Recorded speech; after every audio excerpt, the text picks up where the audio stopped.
ભાવનગર બોટાદ લોકસભા ક્ષેત્રમાં સાંસદ ખેલ મહોત્સવનું આયોજન કર્યું છે.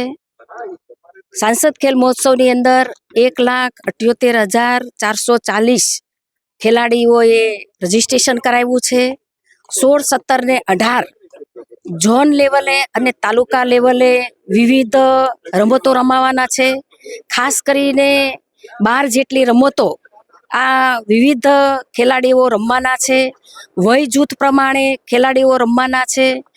15 વર્ષથી નીચેના, 16 વર્ષથી 20 વર્ષ, આમ તબક્કા વાઇઝ વય જૂથમાં આ સાંસદ ખેલ મહોત્સવ રમાવાના છે. ભાવનગર સાંસદ ખેલ મહોત્સવની અંદર ખાસ કરીને એક અનોખી પહેલ કરી છે.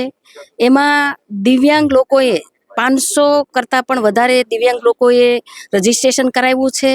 અને આ દિવ્યાંગ લોકોની સાંસદ ખેલ મહોત્સવની અંદર 8 જેટલી રમતો, 401 કરતાં પણ વધારે દિવ્યાંગો આ વિવિધ સાંસદ ખેલ મહોત્સવની રમતો રમી રહ્યા છે.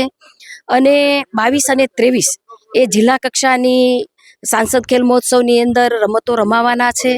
અને 25 ડિસેમ્બર 2025ના રોજ એની પૂર્ણાવતિ થવાના છે.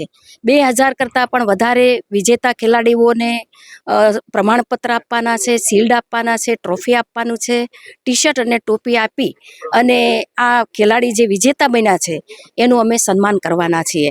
આ સાંસદ ખેલ મહોત્સવની અંદર મારી સાથે રાજ્યસભાના રામભાઈ મોકરિયા અને અમે બંને સાથે આ સાંસદ ખેલ મહોત્સવ એ ભાવનગર બોટાદ લોકસભા ક્ષેત્રે કરવાના છીએ. બેન, ખાસ કરીને સાંસદ ખેલ મહોત્સવની ફળશ્રુતિ તરીકે ભાવનગરને શું નવું મળશે? આદરણીય વડાપ્રધાન શ્રી નરેન્દ્રભાઈ મોદી સાહેબના વિઝનરી દ્રષ્ટિથી આજે ભારતભરની અંદર સ્પોર્ટ કોમ્પ્લેક્સો, રમતના મેદાનો, સ્ટેડિયમો, આમ વ્યાપક ઇન્ફ્રાસ્ટ્રક્ચર રમતગમત માટે બની રહ્યું છે.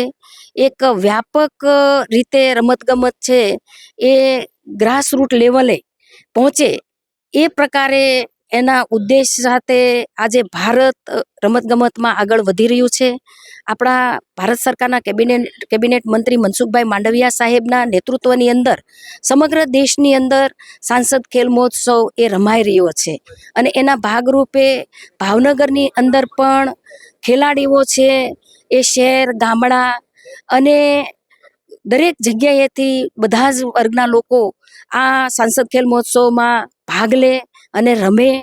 ભાવનગર શહેરની અંદર આવનાર દિવસોની અંદર 2 સ્પોર્ટ્સ કોમ્પ્લેક્સો પણ પૂર્વ વિધાનસભા, પશ્ચિમ વિધાનસભામાં પણ વિકસી રહ્યા છે.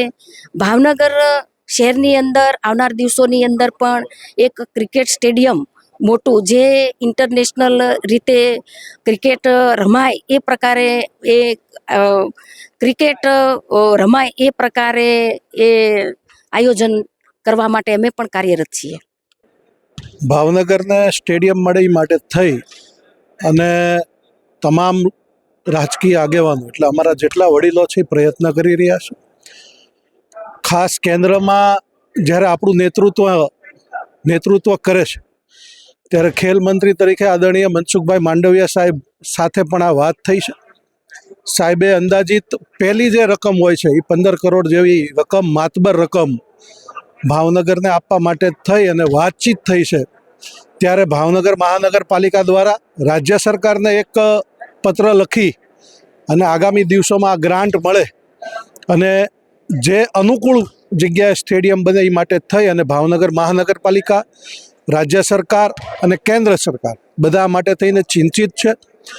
આપણા કેન્દ્રની અંદર આપણા સાંસદ અને રાજ્યમંત્રી બેન નીમુબેન બાંભણિયા તેમજ ગુજરાત સરકારની અંદર અત્યારે કેબિનેટ તરીકે જીતુભાઈ વાઘાણી પણ છે.